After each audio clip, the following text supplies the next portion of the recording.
Kamusta pong muli mga kababayan? Sana po nasa mabuti po tayong kalagayan. Nagbabalik po muli ang inyong katambay, si Katambay Manong po. Magandang umaga po muna, tanghali, hapon, gabi.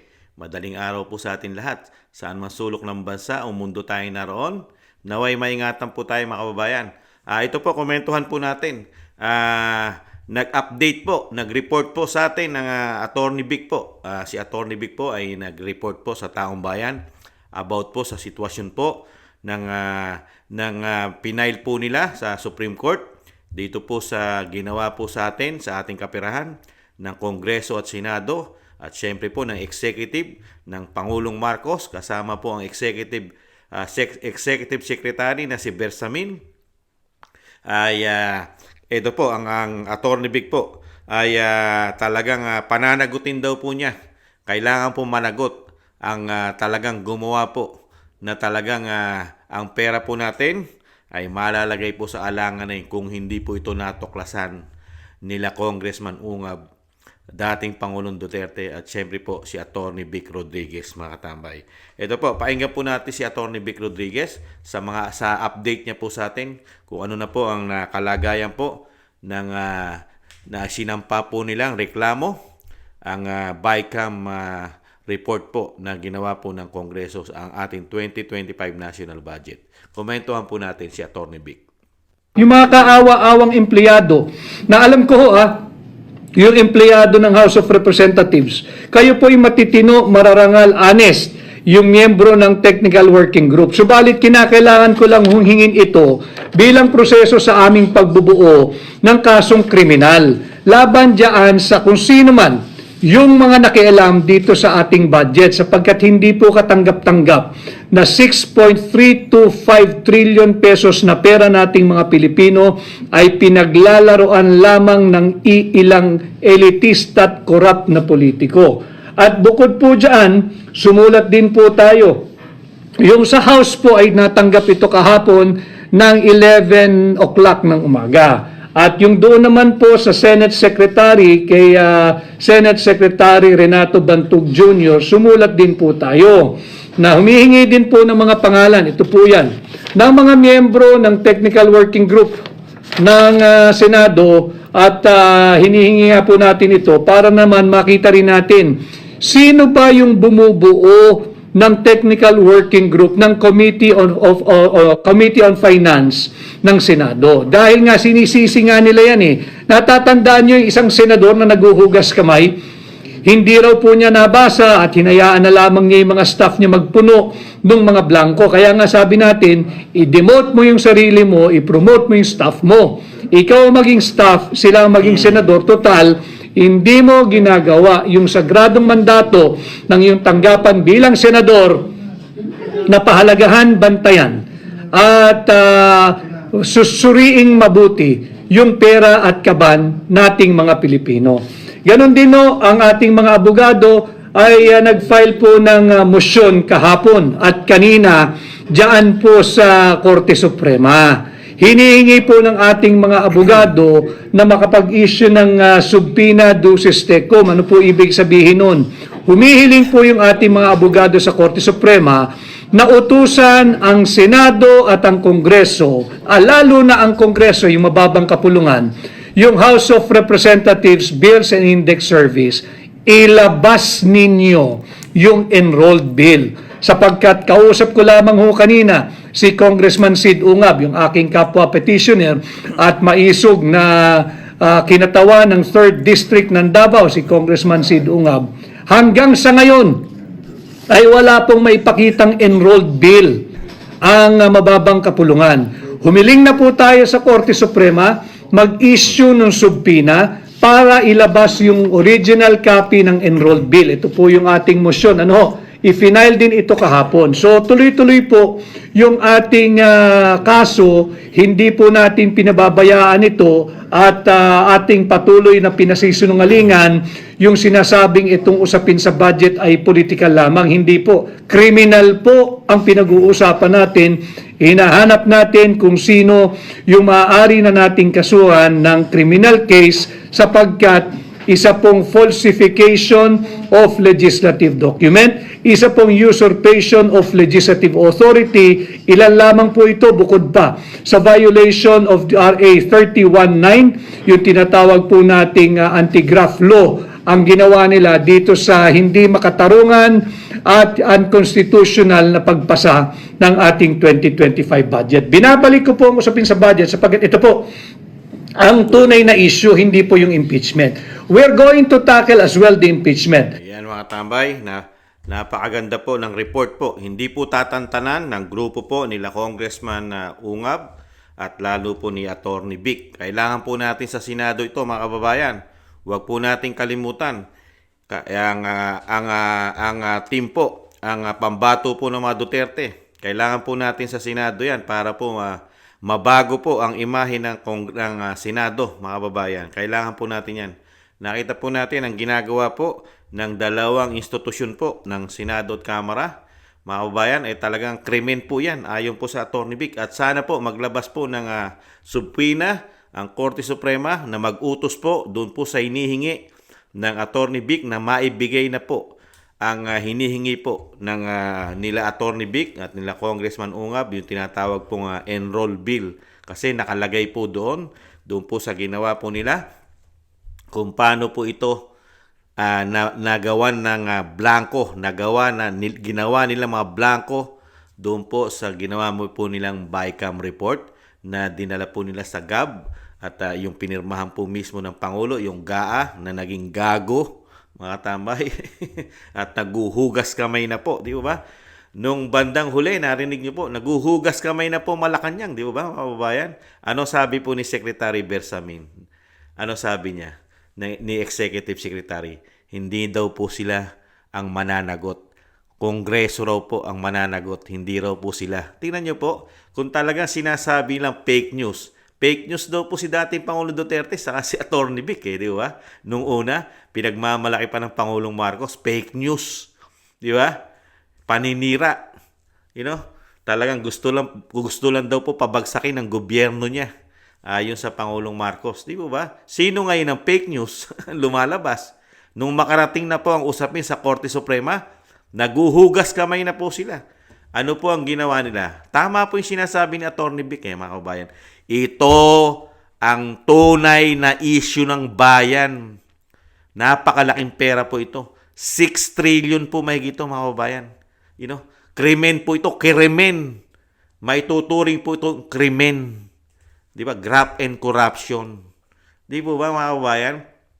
Kaya napakaganda po, tutukan ni Attorney Vic at ni Congressman Ungab. Ito pong usapin po ito sa pera po natin, lalo po itong ginawa nila sa 2025 national budget natin na napakarami po. At sana po maglabas na po ng subpoena ang Supreme Court para po ilabas po yung mga ginawa po nila. Yung kopya, may mga kopya po yan hindi po pwedeng wala. May mga kopya po yan, yung kung paano po nila ginawa yan. Napakarami pong kopya yan. Kailangan po mailabas yan. Lalo yung sinasabi niya, nahandun po kasi lahat yan doon sa sinasabi ni Attorney Vic Rodriguez, yung enroll bill na tinatawag niya. Kompleto po yun. Lahat po ng mga dokumento na doon po sa ginawa po nila, yung report po ng BICAM committee, at syempre po naging GAB, tapos naging GAA. Yan, kompleto po yan. Kailangan po mailabas yan. At malalaman po dyan kung sino-sino ang pumirma at kung sino-sino ang naglagay. Dahil po yung sa Finance Committee natin, sino po ba sa Senado, sa Finance? Di po ba si Senadora Grace po? At dito naman po, sa grupo ng Kamara, di po ba si Saldico nag-resign na? Nagbitiw. Ang pumalit po ngayon si Stella Kimbo. Di po ba mga tambay? Magkakasabwat po ito. Kaya nga po sabi ng taong bayan, ang ginawa po sa atin, magmula po sa executive yata, Senado at Kongreso, di ba? Mga po ito. Ginawa po tayong bobo, tangat, gago sa ating pera. Mga sindikato. Para po silang tumatayo yatang mga sindikato ng pera natin. Mga binubudol po, mambubudol po yata itong mga ito. Di umano, mga kabayan. Kaya po, maraming salamat po Siyempre po kay Attorney Vic Rodriguez, tumatakbo pong senador yan, mga kababayan. Huwag po natin kalimutan yan, ang Team Duterte po. At siyempre po, kailangan po makapasok po sila, mga kababayan.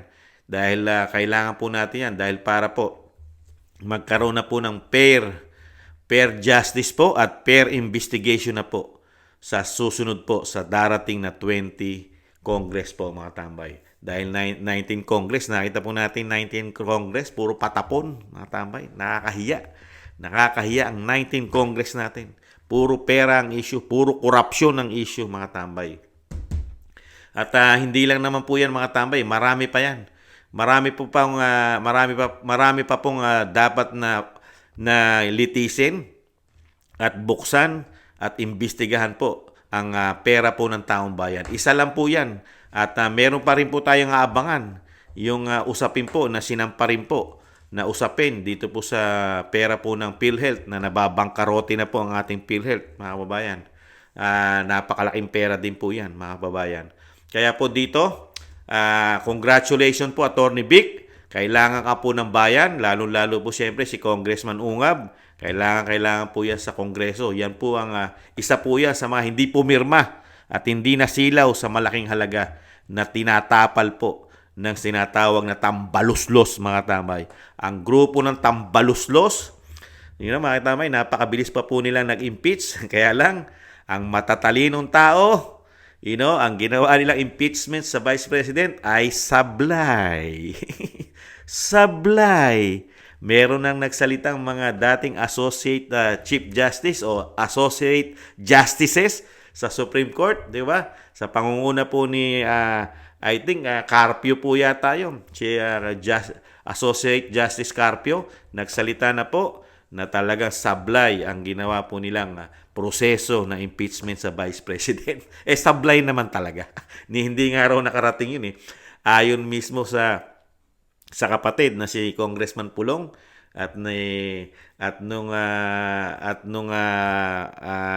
si Cardema, di ba, yung sa Duterte Youth, tama, yung asawa po yata niya congressman, ano sabi?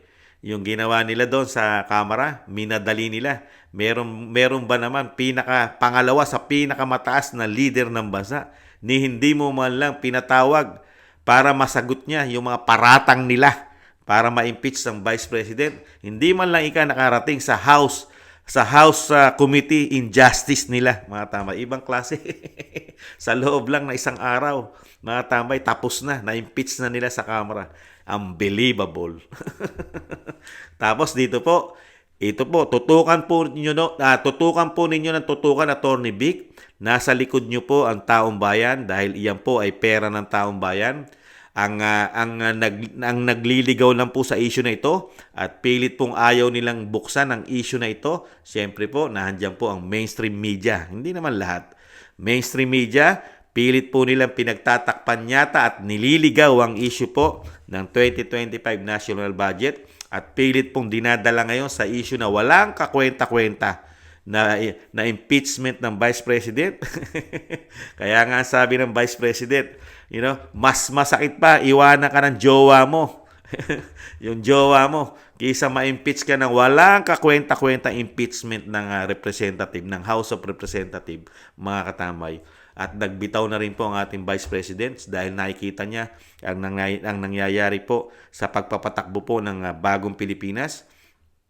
Ang gobyerno po ng bagong Pilipinas, nakita po ng Vice President, puro po korupsyon. Walang nagawa, puro maintenance, mga groundbreaking, walang matatapos na proyekto, pero ang pera po natin ay natatapos taon-taon, trilyon-trilyon na natatapos, mga tambay. At napakaraming issue ng Pangulo, lalong-lalo ang kanyang bisyo daw. Ang kanyang bisyo daw na droga. Takot na takot magpa-drug test ang Pangulo, mga tambay. Kinatatakutan po ang hair follicle drug test. Bakit kaya? Pero pagdating sa ihi, hindi naman siya takot sa ihi. Pero pagka sa urine test, takot. Pagka sa follicle hair drug test, takot. Pagka sa urine test, hindi takot. Bakit kaya? Ano kaya meron sa urine? At ano naman ang wala sa hair follicle test? Nagtatanong lang po mga tambay. Kaya dito po, proud na proud po tayo at nagpapasalamat po tayo at sana po ay hindi po lubayan ito hanggang hindi po natin makamit ang hustisya po. Ang hustisya po na ginawa po nila sa national budget po natin na 2025 national budget. Napakalaking pera po ito mga kababayan. 6 trillion po ito. Mahigit. 'Di ba? Kung yung pagpapabagsak lang sa Vice President at sa pamilya Duterte, sa dating Pangulong Duterte at kay Vice President Sara Duterte, ano yung budget daw nila diyan? Kung totoo 'yung sinasabi ni Amy Marcos, ni Senadora Amy. 1 trillion. Tingnan niyo po kalaki 'yon. Di ba? Ganun po sila mag-ubos ng pera. Itong grupo na ito, itong grupo na tinatawag na tambaluslos ni Vice President at ng Pangulong Marcos na walang isang salita. Walang isang salita ang Pangulong Marcos. Ibang-iba si dating Pangulong Duterte. Nung panahon ni dating Pangulong Duterte, no? Pag sinabi niya, wag niyo impeach yan, walang impeachment na naganap sa dating Vice President, Lenny Robredo. Pero ngayon, ano ginawa? Ginawala po tayong gago, bobo, tanga ng Pangulo. Pinasakay lang po tayo kasi nga, kung paniniwala natin si Cathy Binag saka si dating Pangulong Duterte, meron daw po tayong weak na leader. Kay Cathy Binag naman, meron daw po tayong sabog na presidente. Mga kababayan. Pero tingnan po natin kung totoo ba talagang sabog ang Pangulo at talagang gumagamit ng droga. Gumagamit ba talaga ng droga ang Pangulong Marcos? Tingnan nga natin. Mga kababayan, kung talagang gumagamit. Kasi nakita ko ito Tingnan po natin. Kung gumagamit ba talaga? Kasi ayaw magpa-drug test sa buhok. Ito po.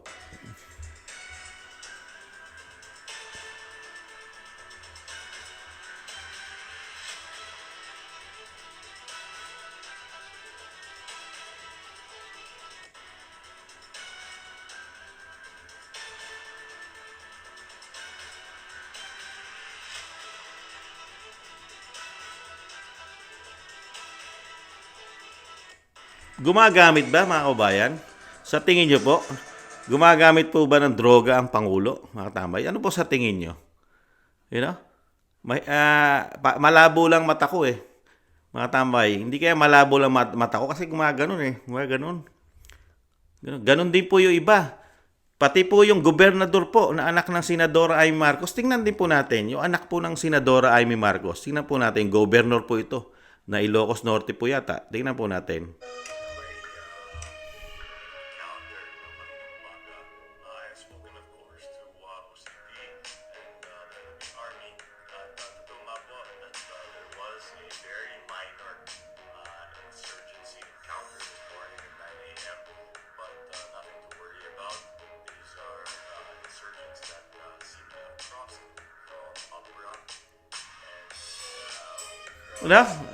Ano sa tingin niyo mga kababayan? Ganyan na po ba ang pamilya Marcos ngayon? Anak ng Senadora, may issue rin po ang First Lady. At ang mga anak ng Pangulong Marcos, may issue rin po sa droga. Ayon kay Cathy Binag. Ang mismong Pangulo. Mga kababayan, napakarami po nila sasagutin. Marami po silang sasagutin sa ating bansa, mga tambay. Napakarami. Issue sa droga, korupsyon, at ito pong kasama po itong 2025 national budget, di po ba? At yung dapat po nila sagutin po ito, mga tambay. Ito pa, dapat po nila sagutin ito. Itong mga anomalya na ito.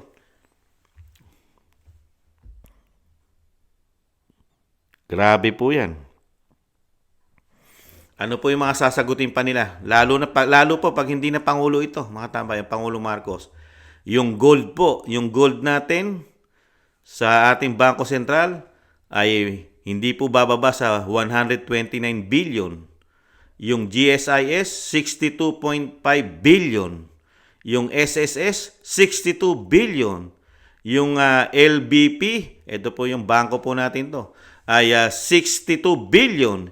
Yung DBP, 62 billion. Yung PDIC, yung ano po ito, yung insurance po ng ating kaperahan ay 117 billion. Yung PhilHealth, 89 billion.